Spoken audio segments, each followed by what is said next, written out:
Bien, entonces justamente partiendo de esta relación entre sujeto y política, en la que el poder jurídico produce lo que afirma representar y luego lo organiza su control hegemónico, quisiera plantearles un análisis muy inicial, muy básico de lo que implicaría el único discurso que en este momento funciona como elemento regulador de la educación sexual en Colombia, ¿no?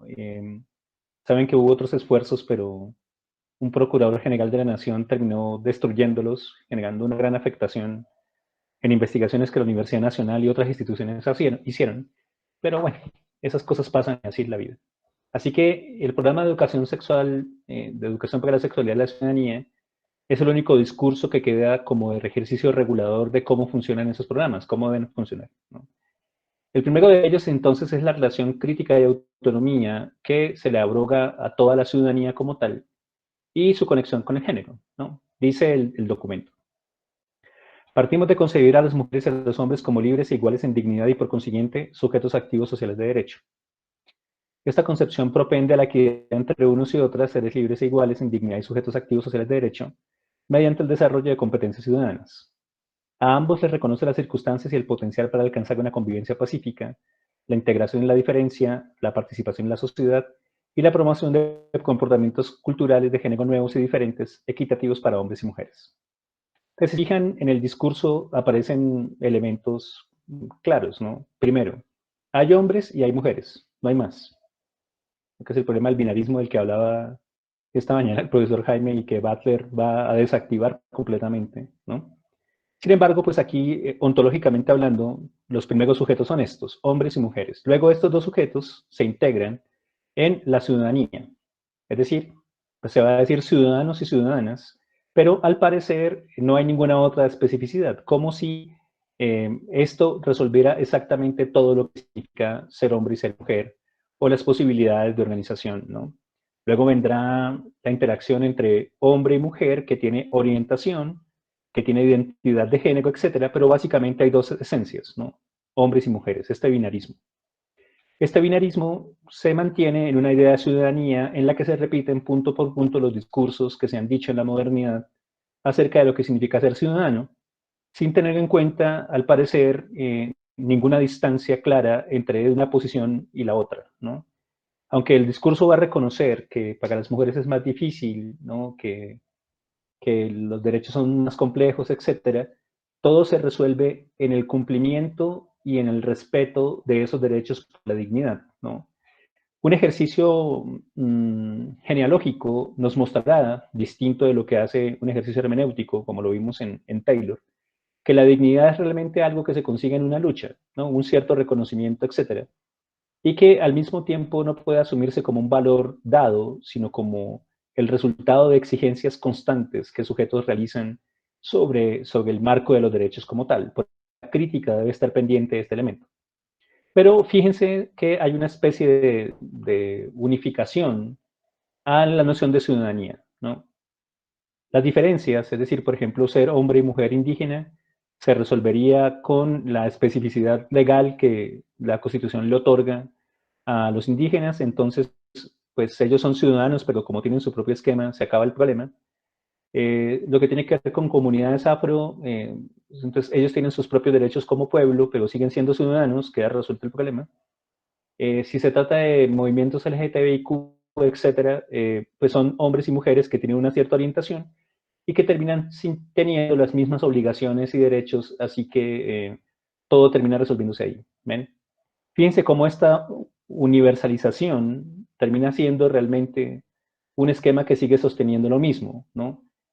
Una idea moderna en la que el reconocimiento racional de los derechos y los deberes permitiría entonces que nuestras multiplicidades fueran resueltas únicamente por el hecho de que decimos que somos iguales en dignidad y derechos, tal como aparece en la Declaración Universal y en algunas constituciones. La cuestión de las competencias ciudadanas aparece en otro discurso, esta es la definición, ¿no? Aquí se insiste en que esa posibilidad se da mediante el desarrollo de competencias ciudadanas, es decir, que si nos preguntamos cuál es el saber que permitiría la libertad y el reconocimiento de esa dignidad y los derechos, etcétera, tendríamos que llegar a las competencias ciudadanas. El dispositivo entonces se articula con el dispositivo de competencias. Hay muchas investigaciones en Colombia acerca de cómo las competencias se articulan unas a otras. Hay investigaciones históricas que muestran cómo aparecen las competencias, cómo se interconectan unas con otras, pero las competencias ciudadanas son quizás las más citadas, ¿no? Las que terminan siendo un poco elemento básico, junto con las competencias científicas y las competencias del lenguaje. En la definición de competencia ciudadana se dice que es el conjunto de conocimientos y habilidades cognitivas, emocionales y comunicativas que, articuladas entre sí, hacen posible que el ciudadano actúe de manera constructiva en la sociedad democrática. Fíjense cómo se insiste en una supuesta posibilidad de emergencia de la diferencia cuando lo que realmente está pasando es una uniformación, una manera normalizadora de ubicar por integración cualquier forma de existencia. Cualquier forma de existencia que aparezca es necesariamente un ciudadano y en ese caso debería llevar a cabo esas habilidades de conocimiento emocionales y comunicativas. Retomando el concepto de competencia como saber hacer, saben que esto ha sido muy deliberado y que hoy hay otras versiones sobre eso. Se trata de ofrecer a los niños y a las niñas las herramientas necesarias para relacionarse con otros de una manera cada vez más comprensiva y justa y para que sean capaces de resolver problemas cotidianos. Las competencias ciudadanas permiten que cada persona contribuya a la convivencia pacífica, objetivos estratégicos. Participe responsable y constructivamente en los procesos democráticos, respete y valore la pluralidad y las diferencias tanto en su entorno cercano como en su comunidad, etc. Así que fíjense cómo este discurso que es posterior, no se da al mismo tiempo que las competencias ciudadanas, las competencias son anteriores. En este discurso se presupone que el modo de conseguir esta forma de subjetividad y de reconocimiento pasa por este trabajo del sujeto sobre sí mismo en el orden de la construcción de conocimiento, una cierta gestión emocional y una cierta relación comunicativa, en las que dentro de los objetivos estratégicos esté el respeto y la valoración de la pluralidad y la diferencia. Cuando lo que está pasando es que esta diferencia es simplemente un objeto de la ley, un objeto del discurso, en un reconocimiento que no las deja ir más allá de una cierta noción de ciudadanía que termina siendo falogocéntrica y de heterosexualidad obligatoria, según Butler.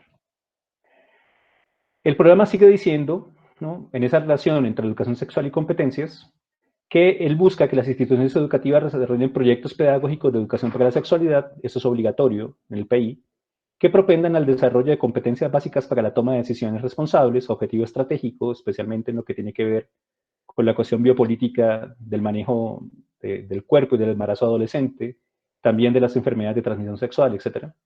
Decisiones responsables, informadas y autónomas sobre el propio cuerpo, ¿no? Aquí estaría entonces el hecho de que mi propia dignidad debe ser reconocida por mí mismo por mí misma y tiene que hacerse justamente por el hecho de mi propia valoración y por la exigencia de esas valoraciones de la dignidad sobre mi propio cuerpo y el de otros, basadas en el respeto a la dignidad de todo ser humano, de manera que se valore la pluralidad de identidades y formas de vida. Así que aquí se dice que lo primero es que todos los ciudadanos son dignos y por tanto deben ser respetados. Fíjense, recuerden a Taylor otra vez en el respeto y la dignidad como aspectos centrales de la modernidad, pero al mismo tiempo se dice que la pluralidad implica, que las formas de vida implican posibilidades plurales que no necesariamente son reconocidas en su dignidad por más que lo diga la ley. Así que se propone que se valore la pluralidad de las identidades y formas de vida, pero necesariamente hay unas que quedan afuera, unas que quedan excluidas. Se dice que todas caben, pero realmente no lo es. La prueba de eso es que este programa no puede ser desarrollado por un profesor trans, ¿no? Porque en Colombia pues sigue habiendo un tremendo problema respecto de la identidad del profesor que lleva a cabo este ejercicio. Y se promuevan la vivencia y la construcción de relaciones de pareja, entonces familiares y sociales pacíficas, equitativas y democráticas. Fíjense cómo hay todo un proyecto político aquí. ¿Ven? Si se fijan, se trata de esa interacción según la cual se reconoce la identidad y la pluralidad y la diferencia, siempre y cuando se mantenga esto. ¿Mm? En la definición de educación sexual que propone ese discurso, se dice que es la formación del ciudadano y la ciudadana para la democracia sexual. ¿Me están escuchando? Sí, profe. Sí, Bien, señor. pregunta. ¿Cómo ocurrió históricamente hablando que pueda decirse que la democracia es democracia sexual? Por eso lo puse ahí en rojo, ¿no? El subrayado desde esta presentación. Fíjense que ese concepto se construyó en diferentes discursos para establecer las posibilidades de reconocimiento de lo uno y de lo otro, pero al mismo tiempo como elemento para involucrar la sexualidad en unos ejercicios de control social. En el Historia de la Sexualidad 1, en 1976, Foucault muestra cómo el sexo termina siendo una especie de bisagra entre dos grandes cuestiones biopolíticas, ¿no? Por un lado está la cuestión del control de poblaciones, que tiene que ver con la natalidad, la reproducción, que tiene que ver con la enfermedad. Y por el otro lado, cómo hay un control disciplinario sobre el cuerpo respecto de lo sexual, ¿no? ¿Cuáles son los límites de las relaciones entre cuerpo y placer que deben tener los niños, los hombres y las mujeres para ser aceptados, para no ser criminales, para no terminar, si quieren, en el lenguaje que estamos planteando aquí, dañando su propia dignidad y la de otros? Pero en el fondo se trata de una manera de supuestamente impulsar un reconocimiento de la diferencia, y como dijimos esta mañana y dijimos el 8 de marzo, el primer movimiento de la diferencia es la mujer, ¿no? Deleuze tiene toda la razón en eso. Y esa mujer tiene que devenir mujer en el sentido de que ella misma se preocupa por su propia diferencia y al hacerlo impulsa la diferencia de un hombre que se acerca o de cualquier elemento masculino que se acerca a ella. Y al hacerlo ambos terminan diviniendo cosas. Si siguen leyendo, este curso no es un curso que incluye esas posiciones, la interacción entre Deleuze y Braidotti, pero ambas terminan siendo otra cosa, ¿no? El hombre termina teniendo un devenir mujer de sí mismo y la mujer termina teniendo un devenir animal, ¿no? De eso no hablamos porque terminaría siendo más complicado todavía, pero más allá de eso, fíjense que aquí no hay posibilidad para una diferencia ontológica, más allá del hecho de que quede encuadrada como ciudadano, como ciudadana. Y desde ahí para esa democracia sexual. Y como tal, debe estar enmarcada en un contexto de profundo conocimiento de los derechos humanos y de máxima valoración del respeto de los derechos de los demás, como regla máxima de convivencia humana. Esto implica profundo respeto por los estilos de vida sexual, de pareja y del género. Sin embargo, muchas luchas tuvieron que realizarse para que estos reconocimientos se dieran, ¿no? Y al mismo tiempo, hoy puede pasar que alguien que diga de sí mismo determinada posición sobre esto termine teniendo consecuencias respecto del reconocimiento, la discriminación y su dignidad quede, digámoslo así, constreñida o circunscrita específicamente a la verdad que diga esta vida sexual que tiene, ¿no? O a la manera como se dice cierta verdad aquí. Aparece entonces esa relación de género y la ciudadanía plena, ¿no? El programa dice, desde esta perspectiva de género, el desarrollo de competencias ciudadanas en el plano de la educación para la sexualidad asume a las mujeres, las niñas y las jóvenes en su calidad de ciudadanas plenas. Las reconoce como actoras válidas para identificar sus necesidades e intereses y busca crear canales de comunicación auténtica con ellas y proveer condiciones que les posibiliten el ejercicio de sus derechos, principalmente los sexuales y reproductivos. Entonces, fíjense cómo aparece el tremendo problema, ¿no? Butler está cuestionando justamente esto, porque aquí aparece con todas las letras las mujeres, las niñas y las jóvenes como sujetos, ¿no? Desde los cuales se propone un reconocimiento, una representación y una lucha política. Y claro, se da en esa conexión entre lo sexual y lo reproductivo, porque al parecer si no hay política de género, si no hay política reproductiva, para reproducirse o para no. De la misma manera, reconoce la capacidad de los hombres para reflexionar críticamente sobre comportamientos culturales heredados y plantear relaciones alternativas y actitudes incluyentes y respetuosas de la diferencia. ¿Ven? Este trabajo crítico implicaría entonces un movimiento de los hombres que entienden los derechos de las mujeres y se esfuerzan por reconocerlos, etc. Pero al parecer, la diferencia sería la diferencia entre hombre y mujer y nada más. Promueve así la posibilidad de desarrollar la masculinidad desde valores y principios democráticos, etc.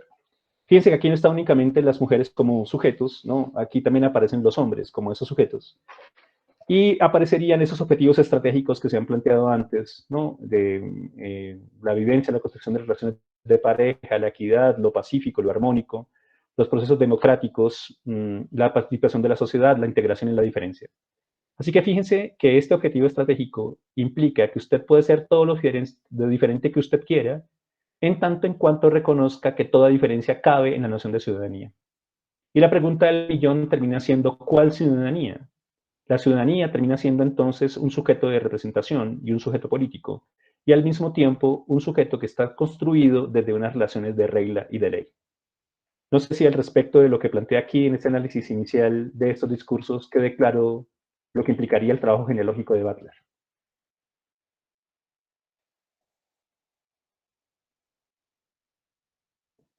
Sí, señor. En el caso del análisis genealógico, ¿qué sucede con las cosas que son diferentes? con eso que no cabe dentro del concepto pues general y normal. Lo primero que hay que hacer es ocuparse de los discursos para averiguar cómo gestionan eso que es la diferencia, ¿no? Hay otros discursos. Estos discursos son, voy a decirlo con Foucault, gubernamentales, es decir, discursos que quieren tener unos ciertos efectos de poder. Pero hay otros discursos, otros saberes, que se contraponen, se enfrentan, luchan, transforman, cambian, desestabilizan esos elementos. Recuerden que Foucault les dijo que un criterio fundamental de la genealogía es hacer visible las resistencias. ¿Ven? Así que a estos discursos se les oponen otros, se les enfrentan otros, los modifican otros, y hay unas luchas que se dan sobre esto, en los que es esa lucha la que hay que hacer visible, ¿no? Así que lo que se hace con lo diferente es documentarlo para averiguar cómo se enfrenta, cómo se genera esa desestabilización y qué efectos de poder implicarían tanto unos como otros para averiguar, perdón, cómo puede ser posible otra posibilidad, ¿no? Otra manera, una manera distinta de ser. Así que la diferencia sí está como elemento importante en el análisis. Pero en este ejercicio acabamos de ver cómo la multiplicidad de las diferencias queda subsumida en el binarismo hombre-mujer y en lo que derivaría de ahí, orientación, identidad, etc. Y al mismo tiempo en el binarismo que es realmente un monismo ciudadano-ciudadana.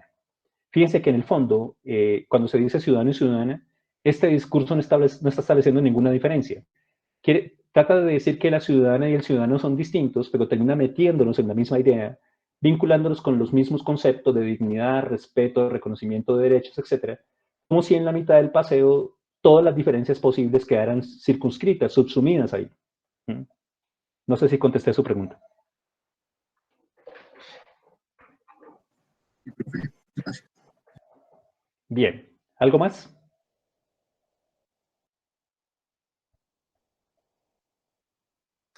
Profe, aquí en esta parte también se podría traer a colación el asunto que Butler denomina como política de coalición, si en los términos de su relación o la relación que se pretende establecer con la identidad, dice que más allá de proponer una identidad internamente múltiple que se describa por su complejidad de forma inmediata, esta misma adquiere otras características, ¿sí? O no es pertinente de pronto mencionarlo ahí con eso. Lo que pasa es que hay una diferencia en el análisis que quiere dar cuenta de la positividad histórica de los discursos que han hecho posible esas formas de existencia. Y otra cosa, analizar el enfrentamiento entre esos discursos con otros que exigen, provocan, solicitan, establecen unas luchas precisas, unos reconocimientos diferentes, unas maneras otras. Entonces no es lo mismo, pero hacen parte del mismo trabajo metodológico. Por un lado, hay que indagar la positividad histórica y eso incluye discursos, prácticas, dispositivos. En este caso, la revisión de los discursos jurídicos y su importancia en este caso específico, suponiendo que hiciéramos una investigación desde aquí, en lo que implica la educación de ciudadanos y ciudadanas. Habría otros discursos que tienen que ver con otros elementos, ¿no? Pero en este caso, este discurso parece ser privilegiado justamente por eso. Ahora, hay otros sujetos llevando a cabo otros discursos, unos para decir que esto debe endurecerse, otros para decir que esto debe transformarse de cierta manera, ¿no? Esa otra parte en la que se quieren conseguir ciertos objetivos políticos con ese análisis no es lo mismo que la fase en la que se hace el trabajo de la posibilidad histórica. No sé si me expliqué la diferencia que hay entre una parte y otra. Sí, profe, gracias. Bien. ¿Algo más?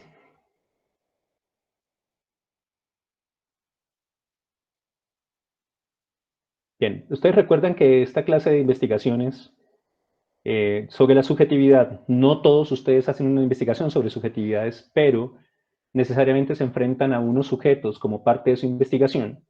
Digamos que ese problema ontológico necesariamente los lanza a la pregunta por ustedes mismos, ¿no?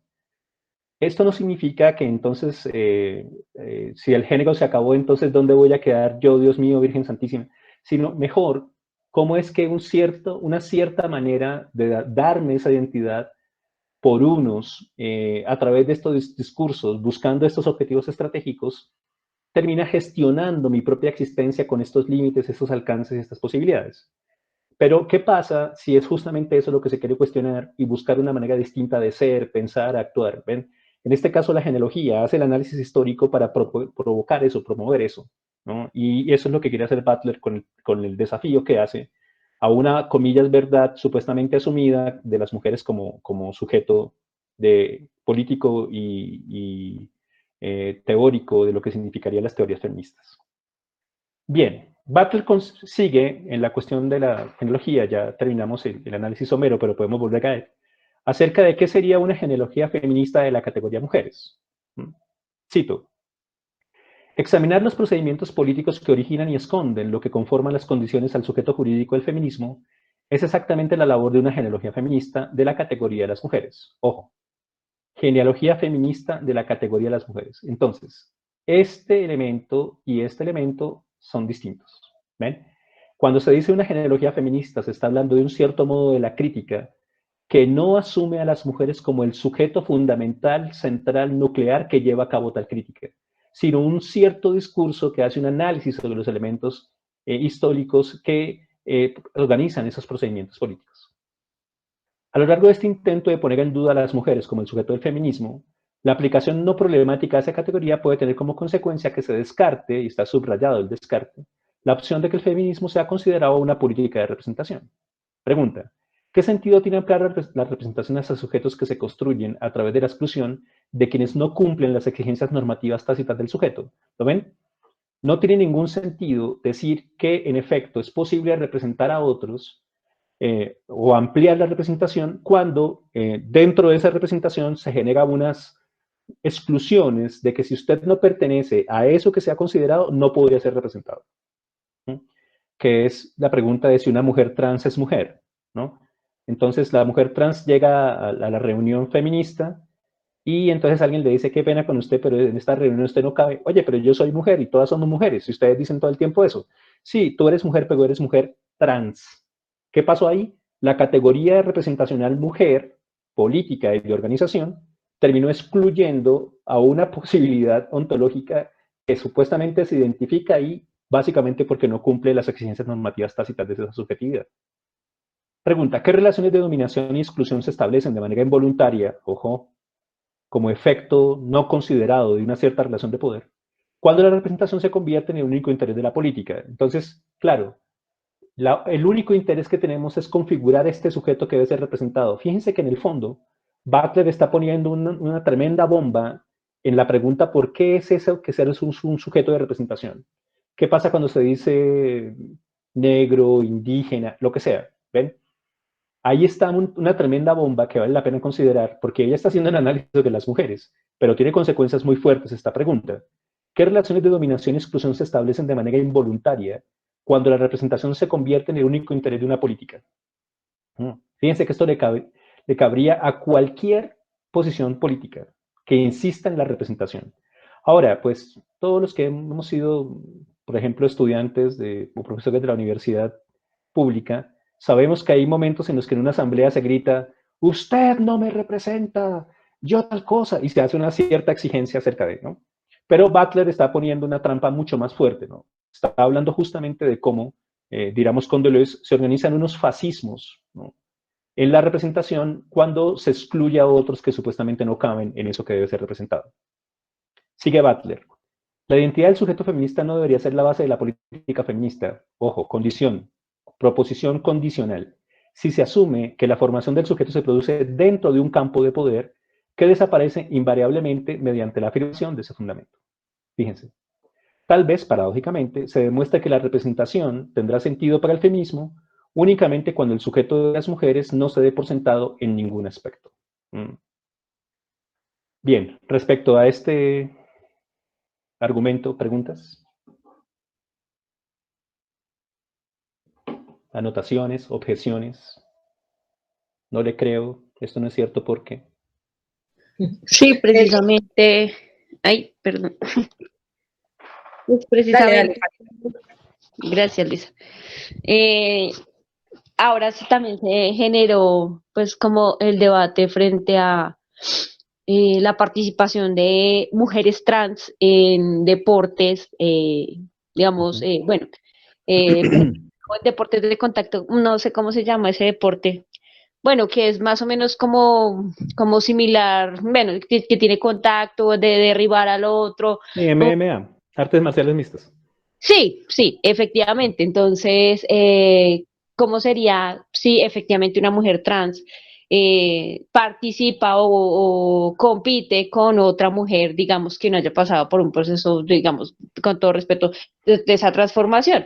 Entonces, que indudablemente va a tener ciertas ventajas y que entonces efectivamente no podría participar. Entonces también se dan unos ejercicios de exclusión y queda uno pensando, entonces, ¿cómo es también, cómo se considera entonces esa mujer que no puede participar en esos deportes de mujer y pues sí, como que efectivamente sí habría una ventaja, sí habría una diferencia y sigue marcando la diferencia. Ok. Bien, ¿algo más? No, que ahí suscita la emergencia de los feminismos, ¿no?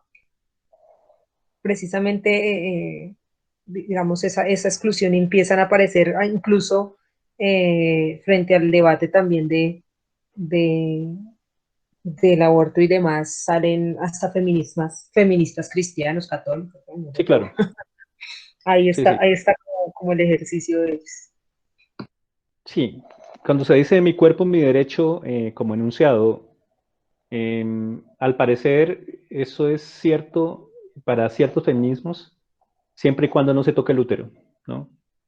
Dana Haraway, en el Manifiesto Cyborg, que es de 1984, se pregunta qué va a ocurrir cuando el capitalismo genere esa ficción que ha aparecido en muchas partes, pero que tal vez ustedes la vieron en la versión de Zack Snyder sobre Superman, sobre el hombre de acero, ¿no? En Krypton, el lugar de donde nace Superman, que es el diseño de unas máquinas que funcionen como úteros.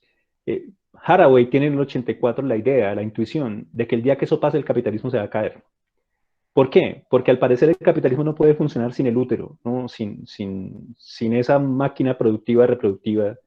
Bueno, ¿qué pasa cuando el problema del cuerpo es esa zona tan compleja, ¿no? Entonces, Foucault contestará que el cuerpo no es únicamente el elemento biológico que está ahí, sino especialmente sus gestos, acciones, producciones. Butler llevará eso más lejos para decir que ese cuerpo está organizado en unos elementos de regla, de ley, que le dicen que sí, que no, por qué, que tienen objetos de gestionar su existencia.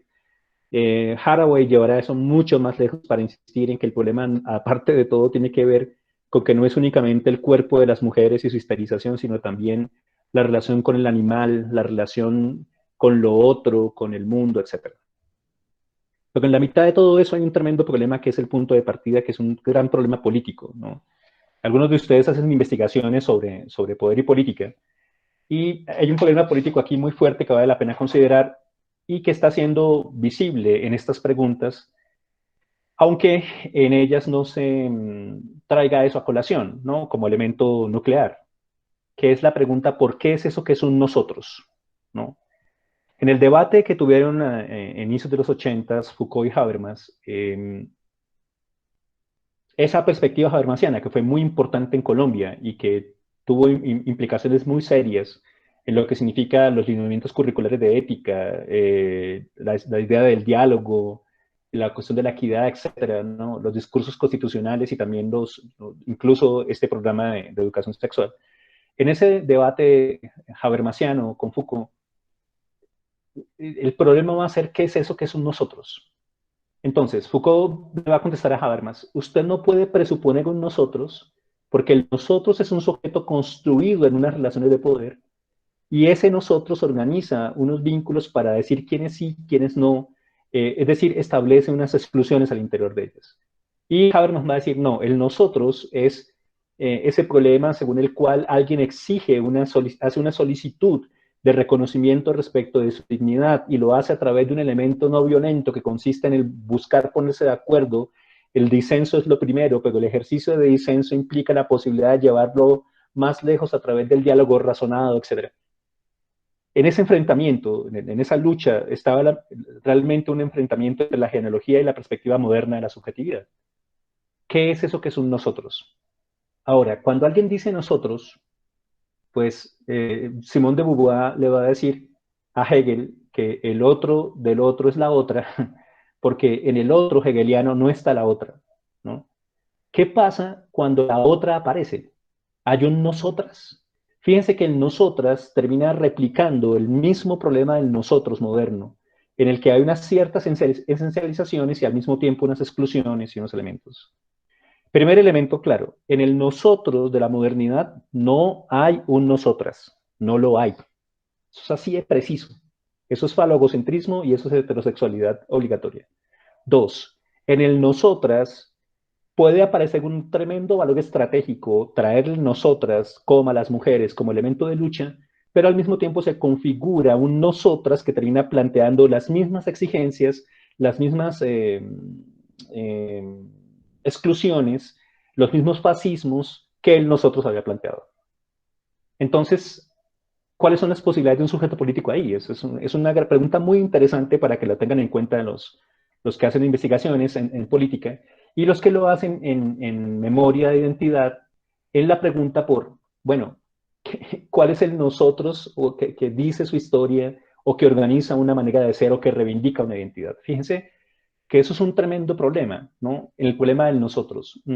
Nietzsche dirá en la genealogía de la moral, todo empieza cuando unos dicen nosotros versus ellos. Cuando nosotros versus ellos es considerado como un nosotros, que es un sujeto universal, racional, trascendental, que puede resolver sus conflictos a través de un ejercicio de diálogo sostenido en la razón, eso es falogocentrismo, solo que en ese momento eso no se reconoció así, se suponía que era la máxima expresión de la humanidad, versus el nosotros es un emplazamiento estratégico que unos organizan con el propósito de dirigir, enfrentar, chocar, manejar, gestionar a otros y hacerlo para conseguir tales objetivos. ¿Ven? Fíjense la diferencia de aproximación que hay en una posición tan compleja como es esa de qué es eso que es un nosotros, ¿no? No sé si me expliqué en ese elemento en las diferentes líneas. En la cuestión del lenguaje, por supuesto, el nosotros sería una performatividad que implica unos modos de dominación, ¿no?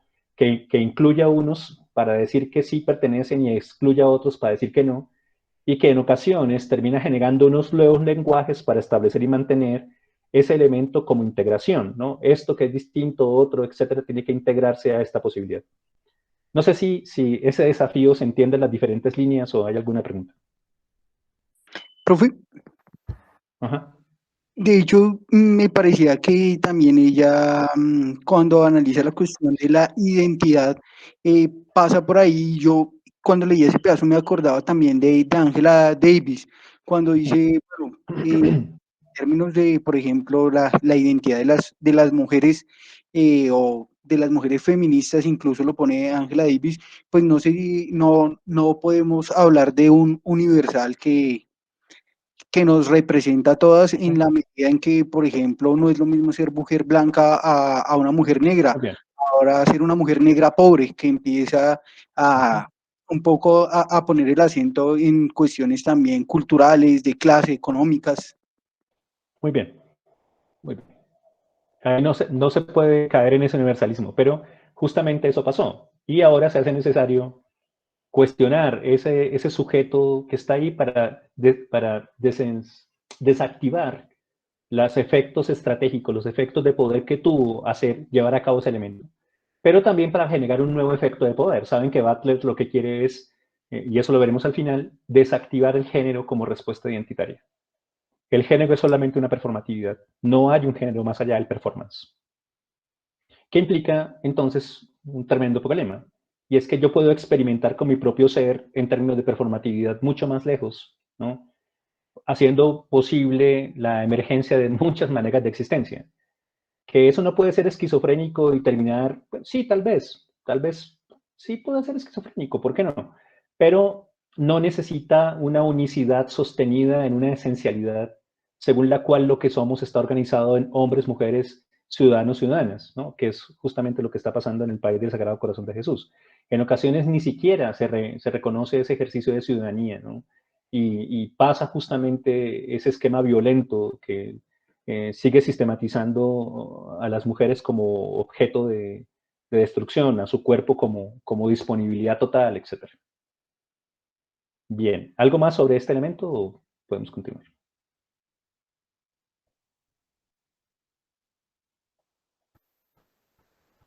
Profe, disculpe, entonces sería algo así como entender un yo condicionado para que de ese modo sea agente en el campo político sexual, más ese condicionamiento no significa que determine a ese yo. Algo así. Sí, sí, siempre y cuando un ejercicio crítico le permita a ese sujeto, a ese yo, comillas, entender cómo se da eso que usted llama condicionamiento, que es un efecto de relaciones de poder, para preguntarse cómo podría ser distinto, ¿no? Así que en esa actitud crítica, entender qué es lo que está pasando aquí y ahora y cómo mi vida es manejada o nuestra vida es manejada de esa manera, sostiene modos de dominación que ya no deberíamos aceptar o que no deberíamos mantener, ¿no?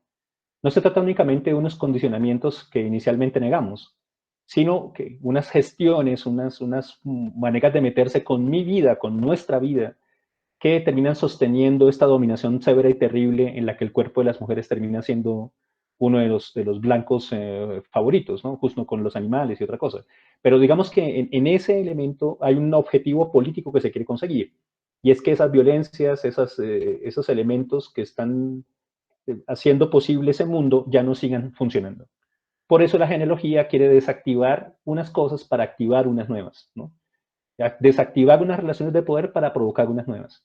Porque si se trata únicamente de unos condicionamientos, para decirlo en el lenguaje de la psicología, quizá alguien podría cuestionar unos condicionamientos, pero seguir sosteniendo a pie juntillas que se necesita una esencia de hombre y una esencia de mujer, y que es la máxima expresión de eso estaría en la relación ciudadano-ciudadana. Aquí no, Bartlett va mucho más lejos. Su apuesta política es desactivar el papel del género en la interacción entre capitalismo y democracia para preguntarse cómo podríamos vivir de otra manera. No sé si me expliqué.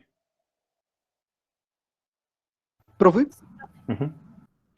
Pero uno diría que también ella plantea, o en la lectura que yo hacía, un problema de hondo calado cuando plantea lo de la metafísica de las sustancias, ¿no? Porque yo pensaba que casi que en el ejercicio del pensar, digamos, en el que uno piensa categorías o se relaciona con los otros, uno casi que le está aplicando unos sustantivos al otro y necesita un sujeto para determinarlo.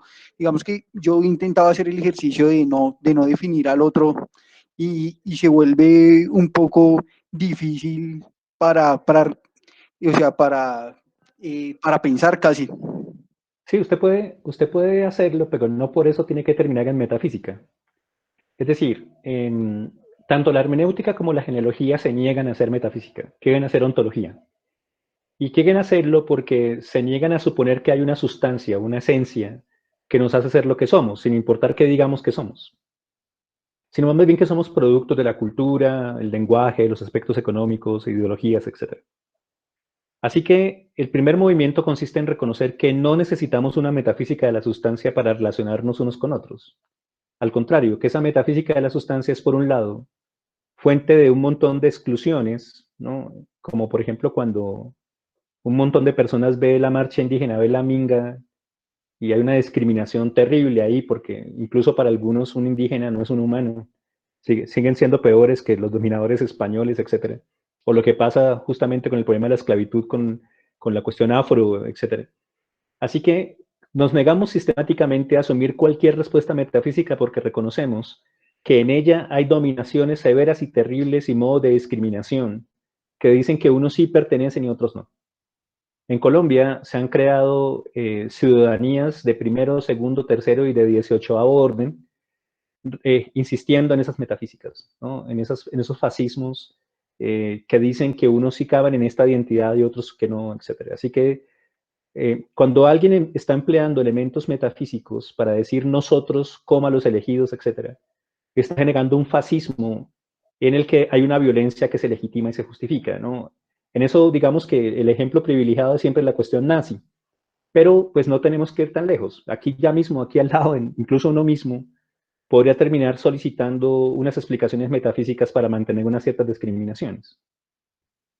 Lo otro es reconocer que, ontológicamente hablando, unos modos de enunciar pasan, unos modos de decir, de articular, pasan, por ejemplo, en Taylor, por unas explicaciones respecto del orden moral que son exigidas por una sociedad, por una comunidad, o, para decirlo con Foucault, unos emplazamientos estratégicos, unas ubicaciones en las que alguien está ahí organizado y diseñado por un objetivo estratégico, ¿no?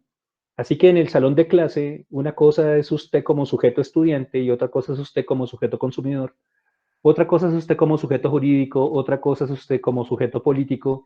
Es decir, usted es muchas cosas, no únicamente una metafísica que dice que dentro de usted cabe todo eso.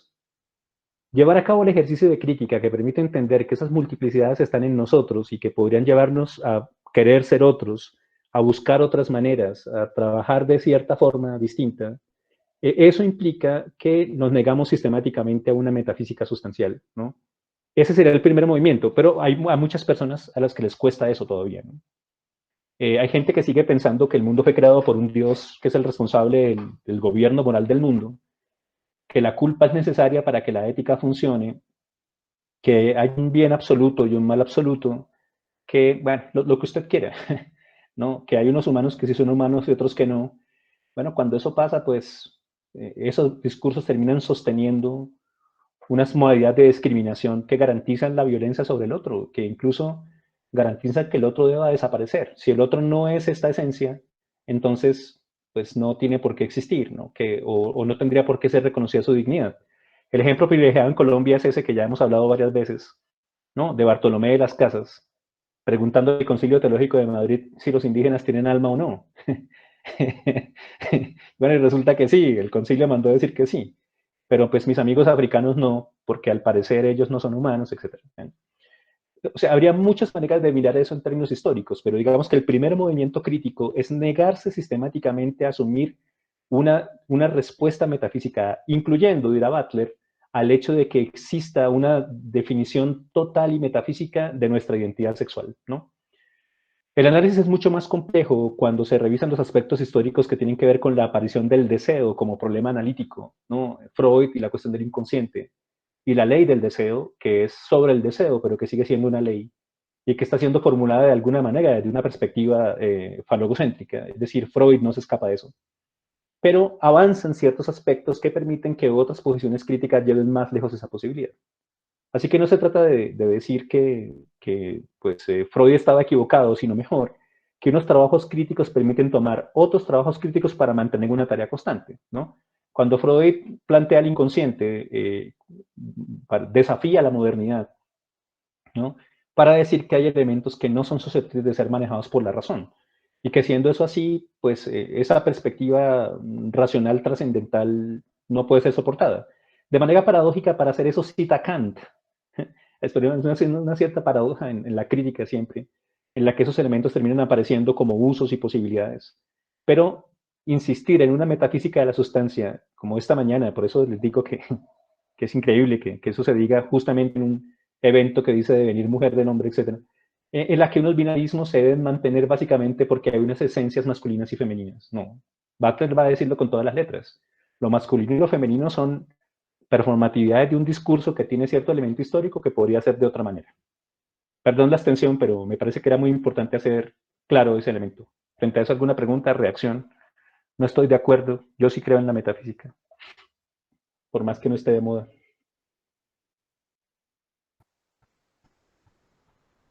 Perdón, profe, si de pronto me salgo un poquito del tema, pero tengo una confusión. ¿Cómo se relacionaría esto con la parte de imaginarios? Pues siempre que hay una ideología, casi siempre hay una metafísica o un asunto que privilegia un nosotros que sí pertenecemos a esta identidad y otros que no. Si usted recuerda lo que Riquet muestra acerca del enfrentamiento entre ideología y utopía, ¿no? Como prácticas imaginativas, y la patología que están ambas, ¿no? Por un lado hay un aspecto positivo, que es el hecho de que en una ideología hay unos que se identifican con ella, que terminan siendo parte de ella, y entonces eso es lo único positivo, dirá Riquet, ¿no? Reconozcamos que esos elementos de vínculo terminan funcionando para conectar a unas personas en un cierto imaginario. Pero por el otro, reconozcamos que hay un lugar de la crítica que tiene por objeto, desde la función positiva de la utopía, que son esas exigencias definitivas, las exigencias imposibles, pero que terminan impulsándonos a querer un mundo diferente, ¿no? En esa relación entre la crítica conectada como función positiva del utópico y el vínculo conectada como función positiva de lo ideológico, sabiendo que ambas son prácticas imaginativas susceptibles de patologías, esa conexión es justamente la que establece un imaginario social en la que incluso la crítica tiene un lugar. Es decir, el imaginario social no es únicamente eso que la gente imagina. En ese imaginario también hay una cierta relación, enfrentamiento, lucha, cambio de ese imaginario por modalidades y exigencias nuevas. Cuando eso es así, esa idea de que el imaginario es tiene una cierta solidez cae, ¿no? Ellos no van a decir que hay una cierta solidez, sino que hay unas ciertas conexiones que permiten que el trabajo histórico modifique el imaginario. El imaginario no se mantiene para siempre. Pero es una lástima que mucha gente crea que sí. No sé si les ha pasado que hay una cierta idea de que los imaginarios son estáticos. No, los imaginarios no son estáticos. Los imaginarios cambian y cambian históricamente, y la investigación sobre eso es justamente lo que hace posible un trabajo sobre la relación entre imaginario e identidad. No sé, Isabel, si me expliqué. Sí, profe, gracias.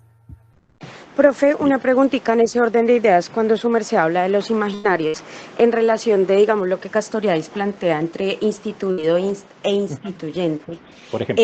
Digamos, ahí entraría, me parece a mí, de pronto a jugar la problematización que hace Butler en relación al término de mujer.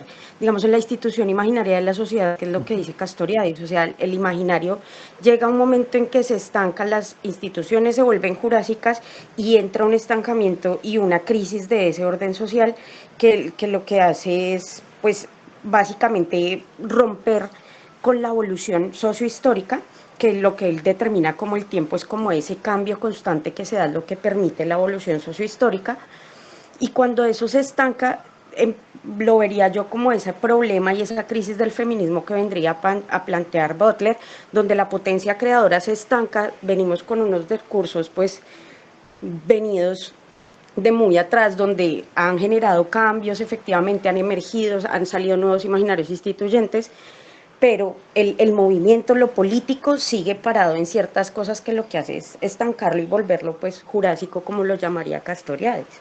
Sí, claro, no, y digamos que hay unas posibilidades de conectar eso, pero hay diferencias ontológicas muy fuertes, ¿no?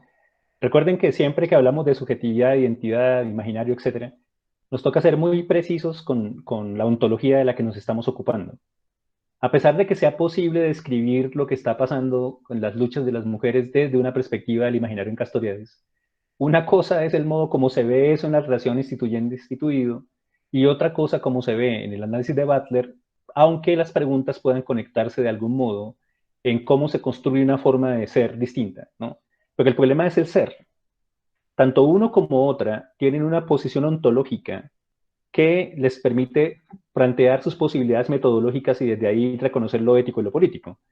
Pero son muy distintas, son muy diferentes. Así que el primer movimiento sería reconocer que un mismo elemento social, un mismo fenómeno, un evento, eso ya es difícil porque una cosa es decir fenómeno social en la hermenéutica y otra cosa es decir acontecimiento en genealogía.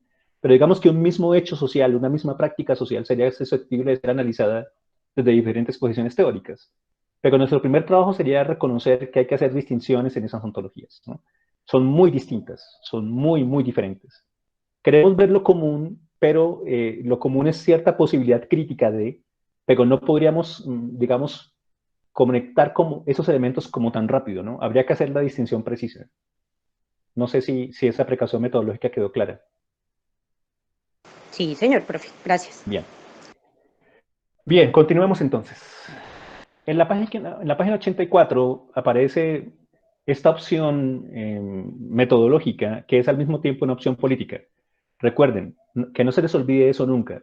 Una investigación genealógica es un trabajo crítico que asume unas posiciones metodológicas que tienen consecuencias políticas. No necesariamente una investigación de hermenéutica lo es así, pero la genealogía sí, lo genealógico siempre, desde Nietzsche hasta hoy, ¿no? Bien. Cito a Butler. En ese sentido, género no es un sustantivo, ni tampoco es un conjunto de atributos vagos, porque hemos visto que el efecto sustantivo del género se produce performativamente y es impuesto por las prácticas reguladoras de la coherencia de género. Ojo, acuérdense, ¿no? Esos discursitos de siempre que le analizaba Andrés esta mañana, ¿no? Que pegas como niña, te vistes como niña, sé una dama cuando, etc. Así que prácticas reguladoras de la coherencia de género. Así, dentro del discurso legado por la metafísica de la sustancia, el género resulta ser performativo, es decir, que conforma la identidad que se supone que es. Entonces, la performatividad del discurso y de esos elementos de relación, saber, poder, etcétera, construyen un cierto sujeto que al mismo tiempo provocan, producen, promueven, inducen, generan, ¿no? Y dentro de ese movimiento se le exige a ese sujeto que sea eso. Y se le exige que sea eso por ese modo de ser de la metafísica. Tú eres hombre, luego compórtate así, eres mujer, luego compórtate así, luego eso se emplea un poco. No importa qué seas, eres hombre o mujer y tienes unas ciertas orientaciones y esas orientaciones deben ser respetadas. Pero ¿qué pasa, por ejemplo, en una visión distinta con la cuestión cyborg, ¿no? El ser de ficción y de realidad que es el cyborg en Dana Haraway? O la cuestión de los devenires animales monstruosos, etcétera, en Deleuze, en Braidotti y en otras posiciones feministas. O en esa posición clara y precisa de que es posible ser otras cosas más allá del género. Ahora, fíjense que el género terminó siendo un modo de cuestionar una cierta metafísica de la sustancia y luego terminó sustancializándose en otra.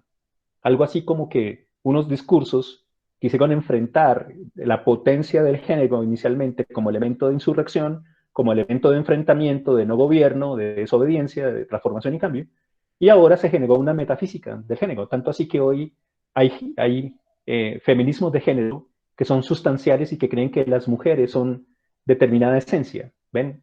Si usted no está dentro de esa esencia, usted no es mujer, ¿no? Por eso Butler se aleja y dice una lesbiana no es una mujer, ¿no? O, por ejemplo, los grupos feministas argentinos que se niegan a ser mujeres porque son, decir mujer es decir dominada, ¿no? Entonces, imagínense que está el procurador que mandó quitar todos los libros de educación sexual que había diseñado la Universidad Nacional, un detrimento patrimonial del berraco, pero eso se quedó así. Y le dice a un grupo de mujeres que dicen ellas mismas que no son mujeres, porque decir mujer es decir dominada, que es imposible que no sean mujeres porque tienen progesterona, glándulas mamarias, útero, son madres, etc. Si alguien le dijera, yo soy madre, pero no soy mujer, le parecería imposible. Ahora, ¿qué es eso ahí? Un transado metafísico según la cual decir madre, decir mujer es vínculo esencial. Eso no es ontología, eso no sería gestión biopolítica de... No, al contrario, es cuerpo identificado totalmente con la identidad que ese discurso le otorgó, las tareas que le entregó, el aspecto social, jurídico, etc. En ese sentido, el género siempre es un hacer. Ojo, por eso es performatividad. Aunque no es un hacer por parte de un sujeto que se pueda considerar preexistente a la acción, que es el gran problema metafísico. Ojo, no hay ninguna preexistencia ontológica. ¿Ven? Y la noción de agenciamiento en Deleuze es justamente eso. El agenciamiento implica que no hay deseo antes de la acción. La acción misma ya es un movimiento deseante de fuerzas, ¿no? Pero es muy común que se suponga que alguien preexiste a una acción. Eso es metafísica.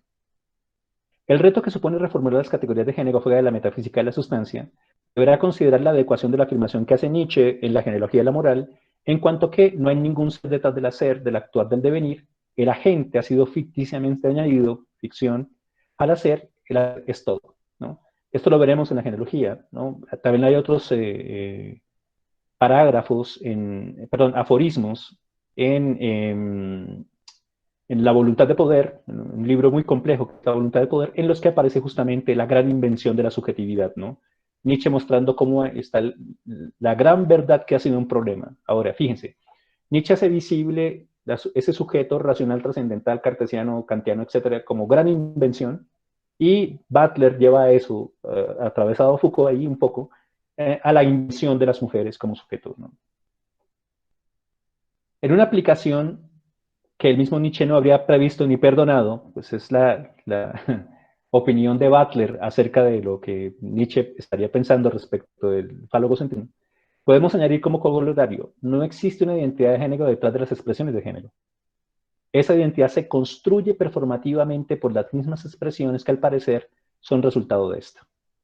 Entonces, no es vístete como un hombre o sea un hombre, sino se produce un cierto género llamado hombre por la performatividad de esos discursos y por poner en práctica eso, por llevar a cabo esos ejercicios. Bien, respecto de la genealogía y la noción de género que hace visible su performatividad, ¿preguntas?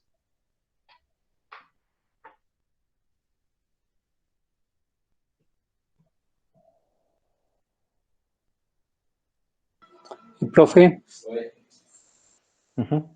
sí, cuando se habla sobre, en esa genealogía de la moral, en cuanto a que no hay ningún ser detrás del hacer, se puede pensar que en últimas se puede estar planteando como planteaba Heidegger, que, que, que hay en el ser que está en relación con el espacio, con el tiempo, acá se puede interpretar de la misma manera también. Pues hay un problema ontológico muy fuerte ahí, sí. Ahora, la ontología heideggeriana le permite plantear el Dasein, el ser ahí, como un cierto desafío a esa posición metafísica que Occidente había construido. Es conocido que Heidegger anuncia su ser ahí como una manera de atacar esa metafísica.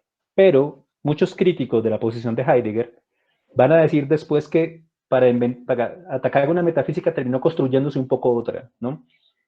Es curioso porque fue Heidegger el que dijo eso acerca de Nietzsche, ¿no? Según Heidegger, Nietzsche atacó una metafísica construyendo una nueva. Habría que ver. Heidegger insiste en que hay una pregunta por el ser, un olvido por la cuestión del ser, ¿no? Se cuestiona sobre el ser, pero hay un momento en el que sus afirmaciones terminan rayando en lo metafísico, ¿no? Y trata de integrar esos aspectos de la cultura, el horizonte de vida, etcétera, de la relación con los textos, pero hoy, para muchas posiciones, especialmente para el feminismo, hay una metafísica detrás de Heidegger. Entonces, ¿qué hay que hacer? Respetar el lugar histórico de esas posiciones críticas, averiguar cómo podrían ser usadas y cuáles son sus alcances y sus límites, negarse a suponer que esos elementos son definitivos y preguntarse cómo podríamos crear unas explicaciones nuevas, unas posibilidades nuevas, ¿no? Ahora, generalmente las personas usan esto en lenguaje académico como una manera de enfrentar los argumentos de otro. Pero hay que ser muy cuidadoso con la ontología, como les he dicho, porque en ocasiones alguien trae unas ontologías y las confunde con otras y no está permitiendo que el argumento funcione. Así que digamos que en la precaución ontológica heideggeriana, el ser ahí, el estar ahí, es una manera de cuestionar el ser racional trascendental moderno, pero pues el ser ahí, el Dasein, no tiene forma de mujer. No organiza esa posición, ¿no? El proyecto vital, etcétera. Muchos van a acusar a esa posición heideggeriana como un cierto elemento de justificar una versión falococéntrica del mundo que supuestamente ataca la universalidad construyendo una nueva. Pero digamos que hay muchos debates frente a eso, vale la pena considerarlo. Ahora hay feminismos que asumen ciertos elementos de Heidegger y los llevan a otra parte, ¿no? Pero en ciertos debates, pero únicamente con ciertas precauciones. Recuerden que eso va a pasar con toda teoría crítica, ¿no? Ahora, en sentido estricto, Heidegger no hace una ontología de corte genealógico, ¿no? Él viene desafiando elementos de la fenomenología y su filosofía tendrá tremenda importancia en muchas posiciones hermenéuticas, especialmente en Gadamer, ¿no? Ricoeur va a asumir algunos elementos de Gadamer y lo va a criticar, va a asumir algunos elementos de Heidegger y lo va a criticar, pero digamos que no habría unos feminismos genealógicos o de este corte que trajeran a Heidegger como núcleo de un cierto apoyo crítico, no lo harían. No sé si me expliqué, Fernando. Sí, muchas gracias. Profe, dos inquietudes. La primera es que, bueno, estuve leyendo estos días algo sobre poshumanismo, transhumanismo y toda esta cuestión de la singularidad tecnológica. Ajá. Mi primera inquietud es este pensamiento de Butler es básicamente como un sustrato como muy acorde como a esa posibilidad de las próximas décadas de alteración del humano, y básicamente es como ya una respuesta de decir, bueno, no necesitamos preguntarnos si se va a alterar el humano porque ya estamos diciendo que casi lo humano es, no sé si se puede decir que algo líquido. Esa sería como la primera inquietud.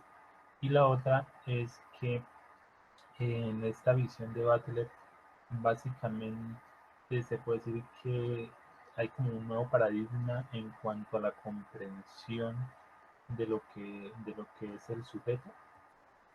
Sí, bueno, entonces, lo primero, no habría un humanismo que no apelara a una metafísica, ¿no? Hay un tremendo problema porque a pesar de que muchos humanismos quieren jugar el juego de ser ontológicos, terminan insistiendo en que habría una, comillas, naturaleza humana o una cierta especificidad humana, etc.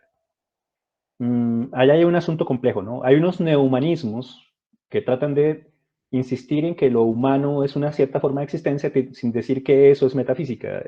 Hay unas luchas ahí teóricas, ¿no? Especialmente en lo que significa el reconocimiento de los derechos de seres que no son humanos, ¿no? El neohumanismo reconoce que hay seres no humanos que son sujetos de derechos, etc. Pero sí hay un asunto problemático, ¿no? Hay un humanismo que termina como sostenido totalmente en la metafísica. Lo humano es esto y esto otro no. Entonces hay un problema porque eso justificó la masacre sistemática de miles de seres humanos, de millones de humanos, ¿no? Así que es complejo porque eso implica una relación entre metafísica y fascismo, ¿no? Pero por el otro lado hay esfuerzos teóricos que quieren averiguar en qué consiste la especificidad de lo que somos. Esa especificidad pasa por investigaciones históricas que dan cuenta de cómo hemos sido producidos, construidos, diseñados, etcétera, dentro de los que se incluyen estos elementos. Pero hay una diferencia ontológica fuerte cuando reconocemos que lo que somos es siempre interconexión con las otras formas de la vida y en apuestas mucho más duras con lo que no está vivo, ¿no? En este caso, con el régimen, la cuestión del sílice, ¿no? que empieza el carbono. Recuerden, en biología somos seres basados en el carbono, pero Deleuze y otros van a decir vida anorgánica, que es un concepto rarísimo, porque ¿cómo así que vida, pero al mismo tiempo no es orgánica y no está sostenida en el carbono? Es un asunto complicadísimo que implica esas conexiones con la cuántica, los elementos computacionales, etc. Pero esa composición, esa articulación, ¿no? En Haraway, en la cuestión cyborg, que tiene que ver con la prótesis, en Deleuze con la cuestión de la ampliación de la potencia, ¿no? Porque yo me compongo con otras máquinas de diferente orden y esas otras máquinas llevan mi potencia más lejos, etc. Digamos que ese elemento muestra que nuestras posibilidades de composición pueden llevarnos a formas monstruosas, un devenir animal interso, imperceptible, etc., que nos lanzan a posibilidades de existencia que no hemos considerado y que para algunos no cabrían en la noción de humano. Entonces, claro, está poshumano, posantropocentrismo, todos esos conceptos son distintos y hay que tener cuidado con el uso de ellos. Pero básicamente hay una pregunta muy fuerte. ¿Qué pasa cuando lo que llamamos ser lo que somos, este sujeto, ubicado, centrado específicamente en este contexto, etcétera, en estas luchas, se lanza a una pregunta de cómo tomarse como objeto de modificación, cambio, transformación, diseño? Pues el problema está en que eso es justamente lo que hace el capitalismo. Es decir, el capitalismo se movió, dirá Negri, a producir formas de existencia, a producir sujetos, no solamente a producir mercancías, como Marx ya lo había señalado, ¿no? Para Marx, el capitalismo produce al menos dos sujetos, el proletariado y la burguesía. Pero aquí aparecen formas de existencia que son diseñados como elementos de consumo, como modalidades de gestión, etc. Y esa posibilidad se da justamente porque está esa tremenda fuerza plástica transformadora de diseño de formas de existencia. Negri dirá que las modificaciones corporales de muchos órdenes, ¿no? Han visto sujetos que se modifican la cara, la tatúan, se modifican los dientes. ¿No? Negri va a decir que esas modificaciones son incluso muy sencillas respecto a la clase de modificación ontológica que debemos buscar. Si se trata de desactivar el capital, que en este caso tiene por propósito crear ciertas formas de existencia, pues lo que hay que hacer es impulsar unas nuevas, etc. Pero cada vez más estamos encontrando eso en relaciones complejas con lo tecnológico, con lo biológico. La cuestión de las últimas vacunas para el coronavirus, saben que está generando unas tecnologías que implican modificaciones de ARN, mensajero, etcétera, que pueden tener implicaciones en el modo como manejamos lo genético.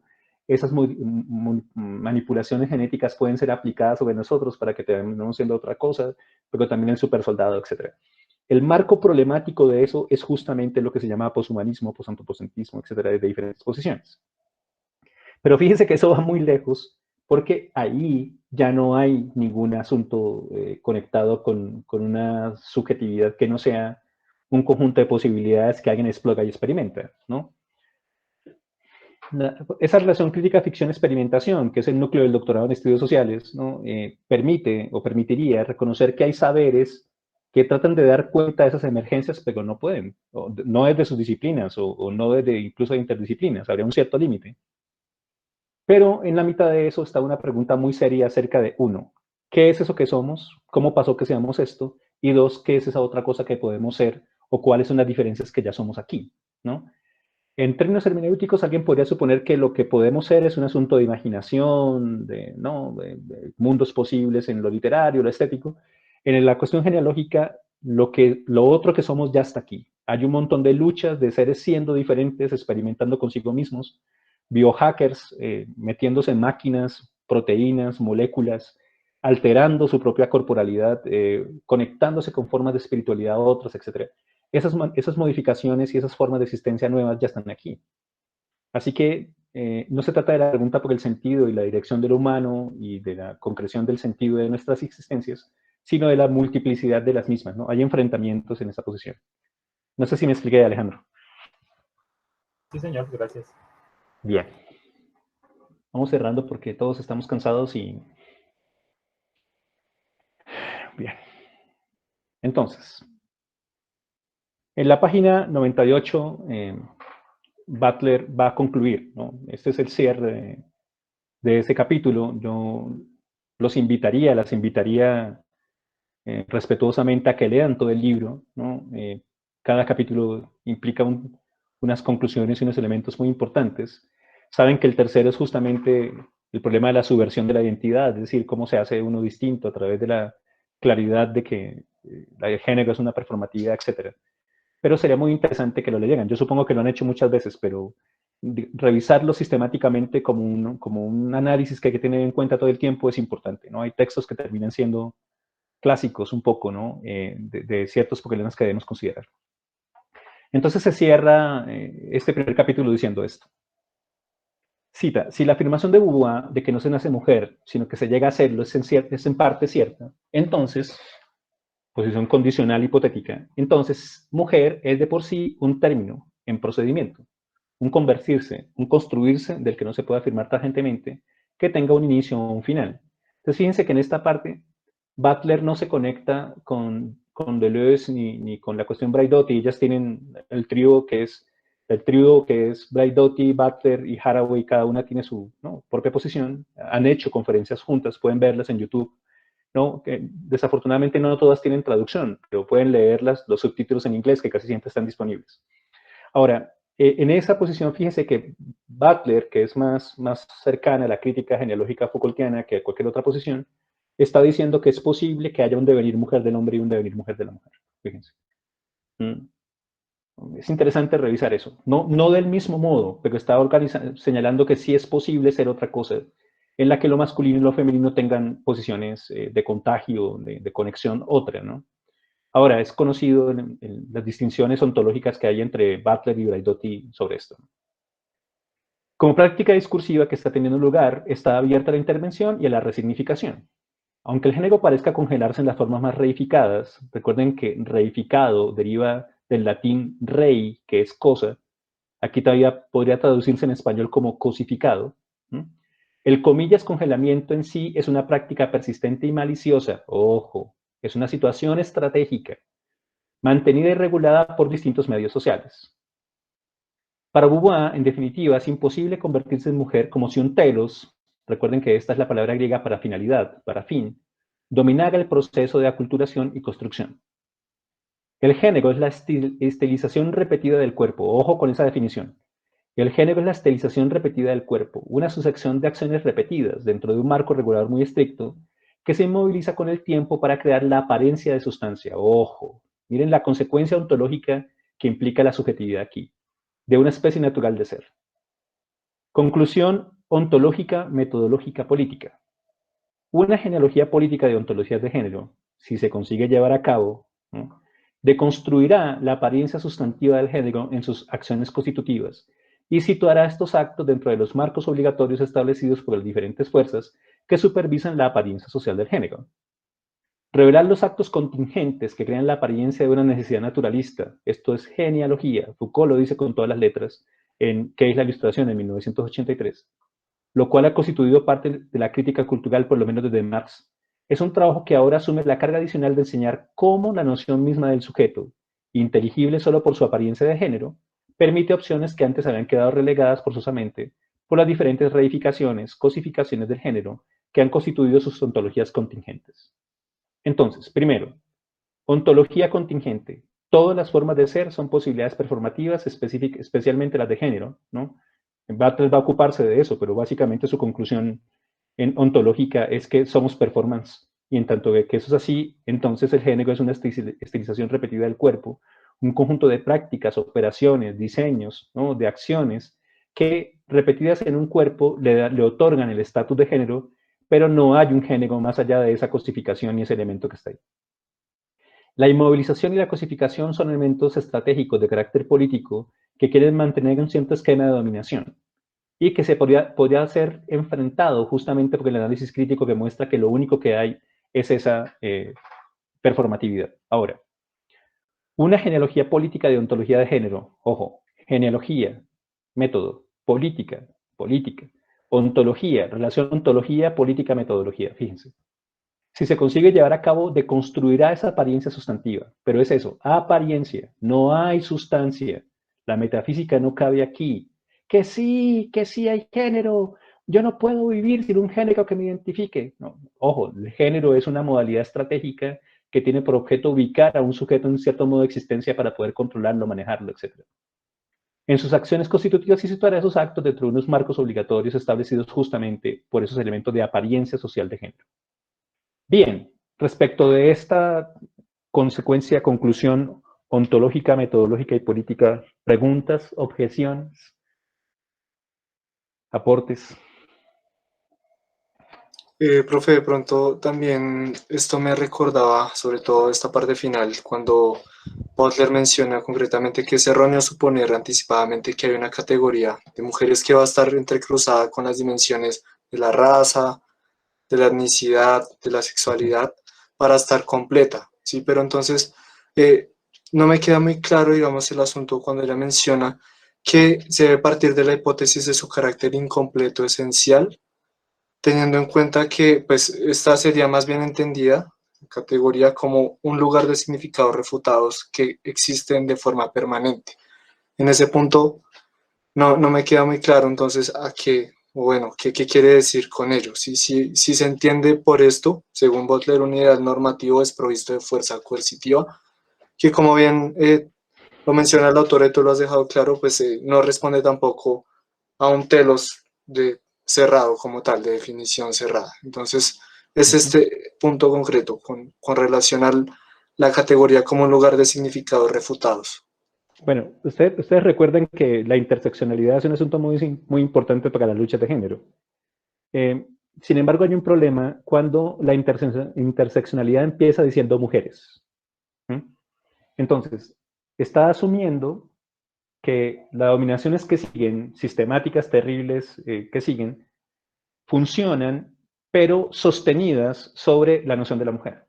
Entonces ahí hay un problema, porque alguien dice feminismo interseccional, mujer, negra, lesbiana, madre, soltera, desplazada. Fíjense cómo cada uno de los elementos implica una subjetividad que está cada vez más excluida y cada vez más dominada.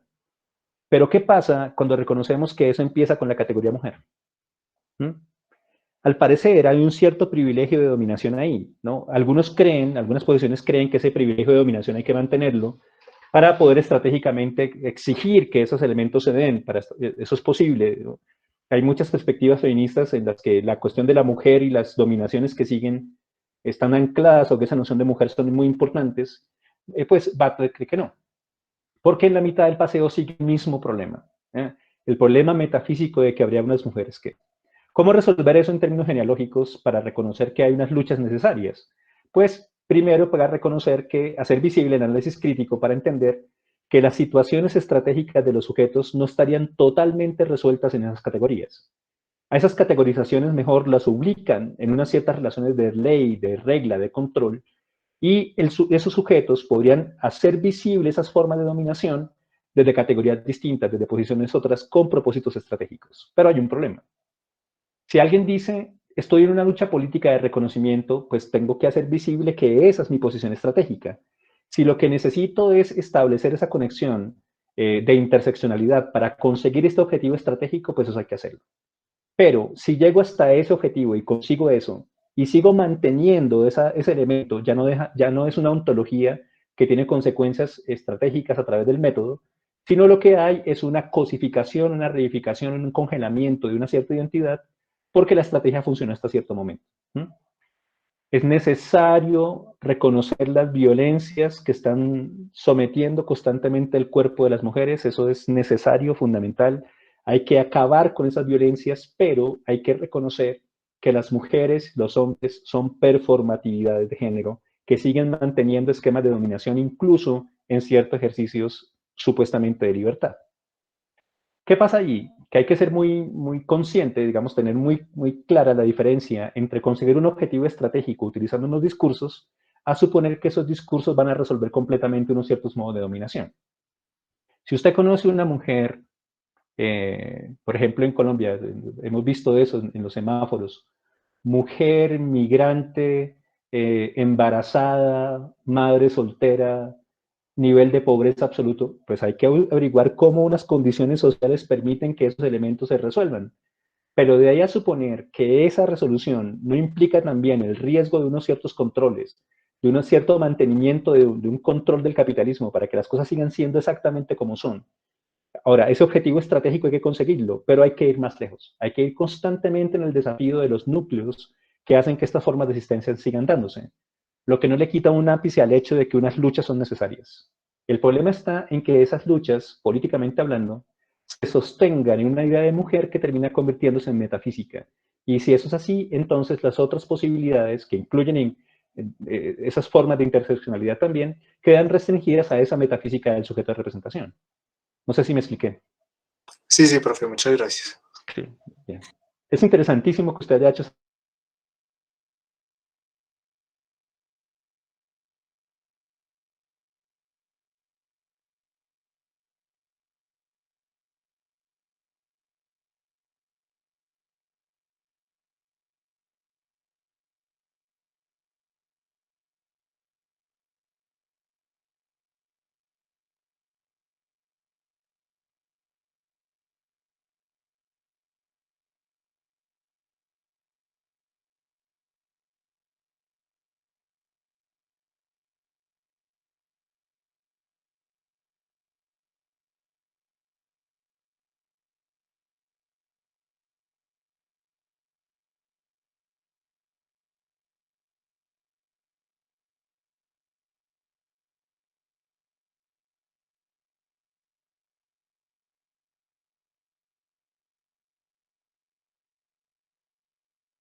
¿Me están escuchando ahora? Sí, sí.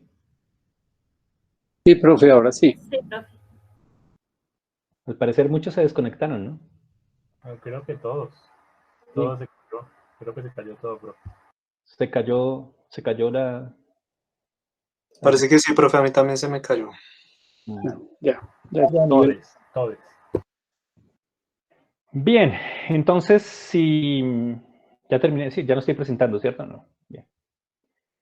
Si eso fuera así, digamos que una pregunta obligatoria sería, ¿queda claro entonces cómo se organiza esa interconexión ontología, metodología y política en la genealogía en Butler o no?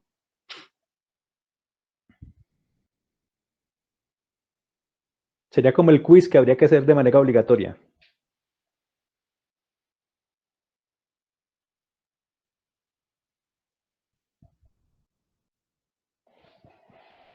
¿Se cayó otra vez esto o me están escuchando? No, profe, sí lo estamos escuchando. Bueno, otra cosa es que están en proceso de lidiar con la pregunta. Sí. No, yo tenía ahora una inquietud ahí con respecto a ya en esa relación de sexo y género, ¿no? En esa mimesis. Así como se trabaja el género, se podría también ver que el sexo también es otro tipo de construcción de poder en los términos. Se podría también hacer una analogía mirando también cómo ha sido la construcción del sexo, porque ya termina diciendo, bueno, pues pueden haber también múltiples posibilidades del sexo y lo biológico y estas cosas, pues la supera para entrar en ese tema de que, bueno, también puede ser otra construcción de otra invención, ¿no? Me parece que queda como eso también ahí planteado. ¿O sí, claro, necesariamente. Necesariamente. Lo que pasa es que hay que seguir en el segundo capítulo para seguir la genealogía como tal, ¿no? El primer capítulo es un ejercicio que muestra lo ontológico, lo metodológico y lo político en esa conexión. El segundo capítulo es el análisis genealógico histórico de cómo aparecen esas categorías y cómo se dan esas relaciones. Ahora, en Historia de la Sexualidad 1, por ejemplo, Foucault hace un análisis de la aparición de la noción de sexualidad en el 19, en los discursos médicos, hace un análisis genealógico que muestra cómo se produce eso. Muestra también cómo esa categoría de sexualidad fue aplicada a ciertos aspectos de la mujer, etc.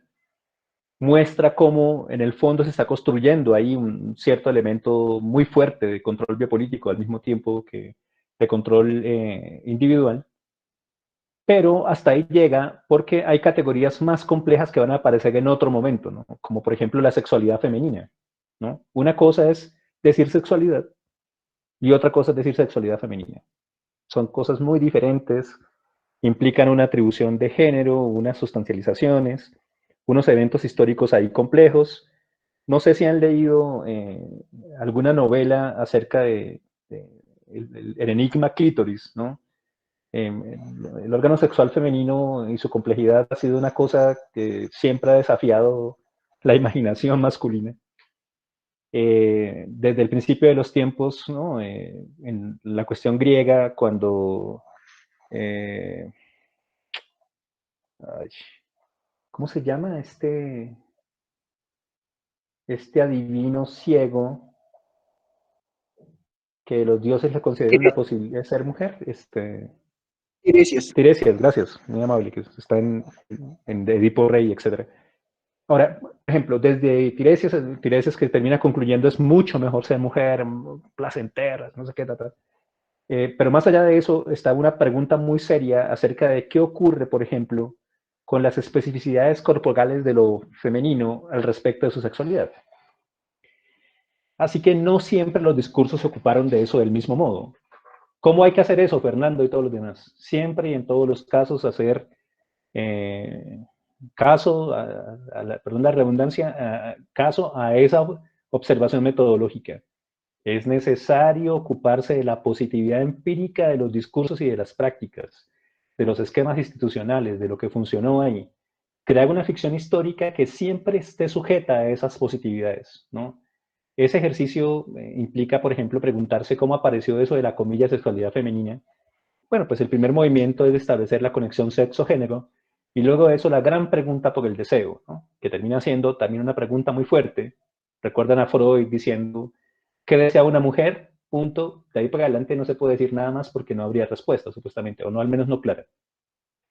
Así que aparece el problema del deseo y aparecen las psicoanalistas, ¿no? los esquemas psicoanalíticos hechos por mujeres, desde la perspectiva de las mujeres, etc. Hay todo un elemento histórico en la mitad de eso, ¿no? Lucy Irigaray, Wittig y otras, haciendo ese análisis de los grandes elementos falogocéntricos que siguen prevaleciendo en Freud y en otras posiciones psicoanalíticas. Pero digamos que el trabajo consistiría siempre en todos los casos establecer esa conexión histórica. Ahora, para cerrar, distingamos entre ese ejercicio genealógico que quiere dar cuenta de cómo se configuró esa ontología, porque decir género, sexo y deseo son problemas ontológicos. Y otra cosa es, ojo, la especificidad investigativa que va a realizar su trabajo en una lucha precisa ubicada en la precisión y especificidad de esas formas de combate, de esas maneras de enfrentarse a A y B, los discursos C y Z, esos elementos precisos, específicos y la genealogía que requieren. Entonces, por favor, no confundan la genealogía que hace Butler de su lucha precisa, dejar afuera eso de que las mujeres son el sujeto político de la teoría feminista y de las luchas políticas feministas, y mostrar cómo el género es realmente performatividad. No, esa es su lucha. Y otra cosa es la genealogía que usted querría o podría hacer en una investigación, o que podría ser usada en una lucha precisa para hacer viable una alteración política de cierto modo, una resistencia de cierta manera, la emergencia de un cierto modo de ser. No sé si esta precaución final quedó clara. Y muy precisa y al lugar. No le escuché, Fernando. Muy precisa y al lugar, ¿no? Al lugar de lo Ok. que estamos. Bien. Entonces, con esto cerraríamos los elementos iniciales del el uso de la ficción, tanto en el problema ontológico, metodológico, político de la hermenéutica y el de la genealogía. Deberíamos concluir con unas diferencias claras entre un método y otro, ¿no? Es decir, deberíamos decir, luego de este ejercicio que incluyó este trabajo en Foucault y en Butler por la genealogía y en Ricoeur y Taylor por la hermenéutica, unos elementos amplios que podrían hacer esas distinciones. ¿Creen que podrían hacerlo para cerrar? Decir, bueno, en la interacción ontología, metodología política y la cuestión ficcional, este método tiene esta posición y esta otra.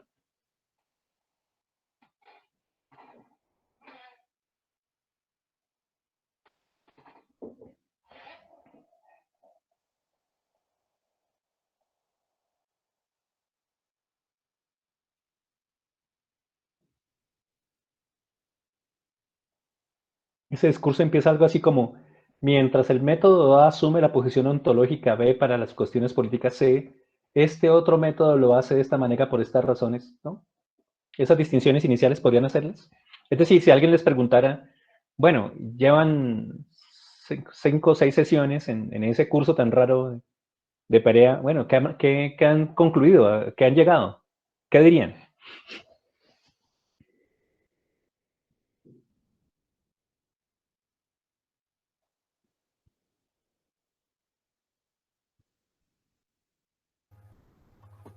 Profe, pues no sé si lo he entendido bien, pero sentiría que entonces desde lo genealógico pues se debe tener claro cuáles son los sujetos, las relaciones de poder, los elementos discursivos que como que que se interrelacionan con ciertas formas de la existencia y como las formas de gobierno que están ahí. Y dentro de lo hermenéutico se enfocaría más hacia el relato, lo intersubjetivo, la ideología, la utopía y el imaginario social. Es Sí, muy bien. Como lo he ido entendiendo. Digamos que esas son unas distinciones ontológicas iniciales, ¿no? Metodológicamente hablando, ¿qué podríamos concluir?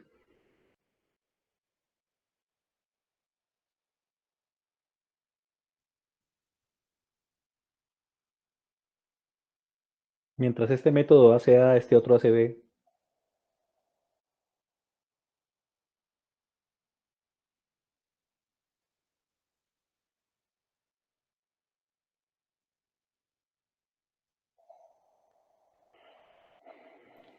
Pues, profe, de pronto podríamos hacer la relación entre lo que trabaja Taylor del poder y Butler también con esas relaciones de poder entre, bueno, digamos, Taylor lo haría como más de la manera institucional, la iglesia, el gobierno, y la de Butler propone sería un poco más de los sujetos. No sé si, o sea, quiero expresarlo, pero no tengo todas las palabras, profe. Bueno, entonces, ustedes recuerdan que yo les propuse el poliedro de inteligibilidad que inventé para el doctorado en estudios sociales y que utilizo ahora en todos mis trabajos de doctorado y otros, en la que el vértice, se toman los vértices ontología, epistemología, ética, estética, política, historia, economía, y se pueden mover en un cierto ejercicio analítico. pero siempre y en todos los casos se pueden hacer distinciones en esos esquemas metodológicos. Entonces, por ejemplo, mientras la hermenéutica tiene una cierta concepción de la historia y la genealogía tiene otra, ambas coinciden en que hay que hacer análisis histórico para hacer crítica. ¿Estamos de acuerdo o no? Sí, señor. Bien, entonces, uno puede decir cosas como estas. Ambos métodos valoran la historia como aspecto central de lo crítico, pero tienen posiciones distintas sobre lo que se entiende por historia, tanto en uno como en otro. El lugar de la ficción en esa relación entre historia y crítica es importante porque mientras la ficción, para el problema hermenéutico, para la posición hermenéutica, implica la posibilidad del relato, la imaginación, una conexión entre imaginación y discurso para poder hacer aparecer ciertos elementos, en la genealogía, la ficción implica el hecho de conectar puntos históricos que emergen en un momento determinado, siempre y cuando la positividad empírica de los hechos permita mantener esa explicación ficcional histórica. ¿En la distancia? Sí. Sí, sí. Sí, por poner un ejemplo. Entonces, hay que hacer lo mismo con lo político, hay que hacer lo mismo con lo metodológico, etc. Recuerden que en el fondo estamos tratando de resolver esa pregunta, ¿no? El lugar de la ficción ¿no? Y hay problemas metodológicos. ¿Cómo podría utilizarse un discurso ficcional de orden literario o cinematográfico, por ejemplo, o una cierta narrativa para dar cuenta de cómo se configuran unos modos de existencia en un momento histórico dado por unas razones políticas precisas? Digamos que esa pregunta es interesante. Hay muchos que creen que eso es imposible, ¿no? Algunos que creen que la ficción literaria o ciertos eventos estéticos o elementos estéticos no tendrían ningún lugar en investigación social interdisciplinaria, aunque les parezca extraño, hay gente que cree que no. Y mucho menos que el trabajo que estamos haciendo como investigadores sociales tenga caracteres ficcionales. Hay gente que cree que eso es imposible, especialmente los enamorados de las disciplinas. Vaya, dígale a un historiador enamorado de su disciplina que lo que hace es ficción. Virgen Santísima dirá que las reglas disciplinares de la historia evitan por objetividad, a veces, esos debates son muy conocidos, ¿sí? Y al interior de la maestría pasamos muchas veces por ellos, ¿no? Porque hubo un momento histórico en la maestría en el que se supuso que si había una ciencia interdisciplinaria, era precisamente la historia. Luego invertimos eso para reconocer que toda forma crítica necesita la historia, pero no significa que la historia agrupe todas las demás ciencias para convertirlas en ellas, etc. Bueno, eso por poner algunos ejemplos de debates epistemológicos que son relevantes en la actualidad. Pero fíjense que es importante tener esas distinciones, sobre todo para algo que es central en sus investigaciones, ¿no? Pues para que no terminen generando confusiones ontológicas que terminen dañando su propia investigación. Y al mismo tiempo para que puedan imaginar, soñar, construir, promover, diseñar, establecer con posibilidades que les permitan llevar a sus investigaciones como modalidades de producción de conocimiento nuevo, y no únicamente como la aplicación de unas indicaciones metodológicas, porque supuestamente eso es lo que hay que hacer en investigación social. Lo que les acabo de decir es muy común, ¿no? Es muy común en muchos programas académicos, pero la maestría en investigación social interdisciplinaria y el doctorado en estudios sociales se han dedicado exclusivamente a negarse a eso, ¿no? En primer movimiento, a no querer hacer eso. Y en segundo lugar, a reconocer que hay unas problematizaciones que emergen, que exigen maneras distintas de pensamiento y de investigación, ¿no? Así que piénsenlo. No sé qué piensan respecto a esto último que les dije. ¿Qué creen? O si ya es muy tarde y no quieren pensar nada y quieren ir a ver Pedro Lescamos.